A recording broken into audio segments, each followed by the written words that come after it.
Muling nabuhay si Jesus. Madaling araw ng linggo, pumunta ang mga babae sa libingan dala ang mga pabangong inihanda nila. Nang dumating sila sa libingan, nakita nilang naalis na ang batong nakatakip sa pintuan ng libingan.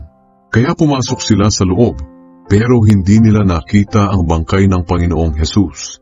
Habang naguguluhan sila sa pangyayari, bigla silang nakakita ng dalawang lalaking nakakasilaw ang damit at nakatayo sa tabi nila.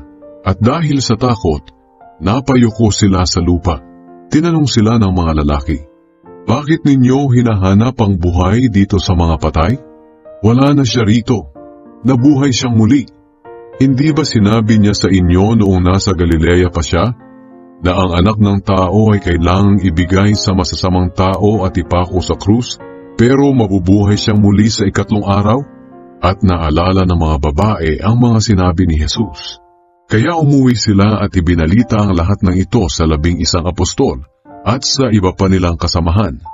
Ang mga babaeng ito ay sina Maria na taga Magdala, Juana, Maria na ina ni Santiago, at ang iba pang mga babaeng kasama nila. Sinabi nila sa mga apostol ang nakita nila, pero hindi naniwala ang mga apostol dahil akala nila ay gawa-gawa lang iyon ng mga babae. Ganoon pa man tumakbo si Pedro at pumunta sa libingan. Pagdating niya roon, sumilip siya sa loob, pero wala siyang nakita, kundi ang telang linen na ipinambalot sa bangkay. Kaya umuwi siyang nagtataka sa pangyayari. Ang nangyari sa daan na patungong Emmaus. Nang araw ding iyon, may dalawang tagasunod si Jesus na naglalakad papuntang Emmaus. Ang layong ito ay may 11 kilometro ang layo mula sa Jerusalem. Pinag-uusapan ng dalawa ang mga pangyayaring naganap kamakailan lang. Habang nag-uusap sila at nagtatalo tungkol sa mga bagay na iyon, lumapit sa kanila si Jesus at nakisabay sa paglalakad. Hindi nila siya nakilala dahil itinago ito sa kanilang paningin. Tinanong sila ni Jesus, "Ano ang pinag-uusapan ninyo habang naglalakad kayo?" Tumigil sandali ang dalawa na malungkot ang mga mukha. Sumagot ang isa na ang pangalan ay Cleopas, "Siguro, sa lahat ng dumadayo sa Jerusalem, kayo lang ang hindi nakabalita tungkol sa mga nangyari roon kamakailan." Nagtanong si Jesus sa kanila, "Bakit? Ano ang mga nangyari?" At sumagot sila, "Ang nangyari kay Jesus na taga Nazaret, isa siyang propetang makapangyarihan sa paningin ng Diyos at ng mga tao, at pinatunayan ito ng mga gawa at aral niya. Inakusahan siya ng mga pinuno namin at ng mga namamahalang pari upang mahatulang mamatay, at ipinako siya sa krus. Umasa pa naman kami na siya ang magpapalaya sa Israel mula sa kamay ng mga taga-Roma, pero ikatlong araw na ngayon mula nang pinatay siya. Pero nagulat kami sa ibinalita sa amin ng ilang babaeng kasamahan namin na maagang pumunta kanina sa libingan. Hindi nila nakita ang bangkay ni Jesus, pero nakakita raw sila ng mga anghel na nagsabing, 'Buhay si Jesus.'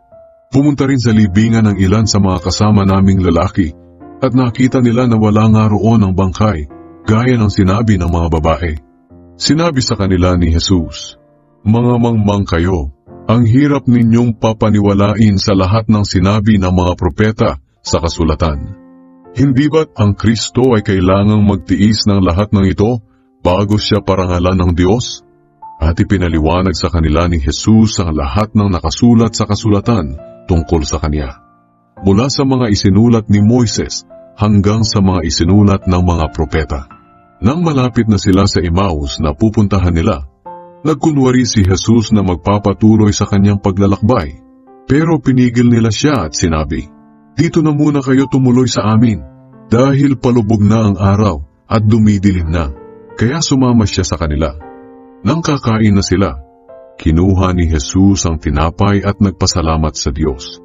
Pagkatapos pinaghati-hati niya ito at ibinigay sa kanila. Nabuksan ang kanilang mga paningin at nakilala nila si Jesus. Pero bigla siyang nawala sa kanilang paningin. Sinabi nila, "Kaya pala ang ganda ng pakiramdam natin habang kinakausap niya tayo sa daan at ipinapaliwanag sa atin ang kasulatan." Noon din ay bumalik sila sa Jerusalem. Nadatnan nilang nagtitipon ng 11 apostol at ang iba pa nilang kasamahan. Pinag-uusapan nilang, Muli ngang nabuhay ang Panginoon. Nagpakita siya kay Pedro. Ikinuwento naman ng dalawang galing Emmaus ang nangyari sa kanila sa daan at kung paano nila nakilala si Jesus nang paghati-hatiin niya ang tinapay. Nagpakita si Jesus sa mga tagasunod niya. Habang pinag-uusapan nila ito, nagpakita si Jesus at tumayo sa kalagitnaan nila at binati sila. Sumainyo ang kapayapaan. Pero nagulat sila at natakot dahil akala nila ay multo ang nakita nila. Kaya sinabi ni Jesus sa kanila, "Bakit kayo natatakot? At bakit kayo nag-aalinlangan? Ako talaga ito. Tingnan ninyo ang mga bakas ng mga pako sa mga kamay at paa ko. Hawakan ninyo ako at pagmasdan. Hindi ako multo. Ang multo ay walang laman at buto, pero ako ay mayroon." Pagkasabi niya nito, ipinakita niya sa kanila ang kanyang mga kamay at paa. Sa kagalakan nila at pagkamangha, halos hindi pa rin sila makapaniwala. Kaya tinanong sila ni Jesus, "Mayroon ba kayong pagkain dito?" Binigyan nila si Jesus ng isang hiwa ng inihaw na isda. Kinuha niya iyon at kinain sa harap nila. Pagkatapos sinabi niya sa kanila, "Sinabi ko na sa inyo noong magkasama pa tayo, na kailangang matupad ang lahat ng nasusulat tungkol sa akin sa kautusan ni Moises, sa mga isinulat ng mga propeta at sa mga salmo." At binuksan ni Jesus ang isip nila upang maunawaan nila ang kasulatan. Sinabi niya sa kanila, "Ayon sa kasulatan, kailangang magtiis ng hirap at mamatay ang Kristo, ngunit muling mabubuhay sa ikatlong araw. At dapat ipangaral sa buong mundo mula sa Jerusalem, na sa pamamagitan niya ay patatawarin ng Diyos ang nagsisisi sa kanilang mga kasalanan.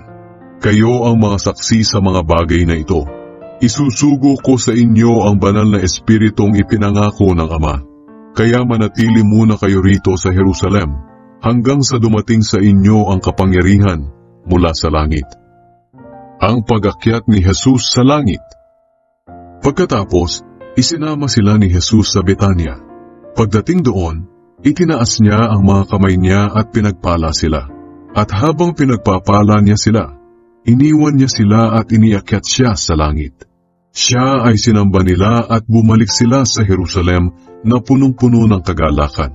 At palagi silang nasa templo na nagpupuri sa Diyos.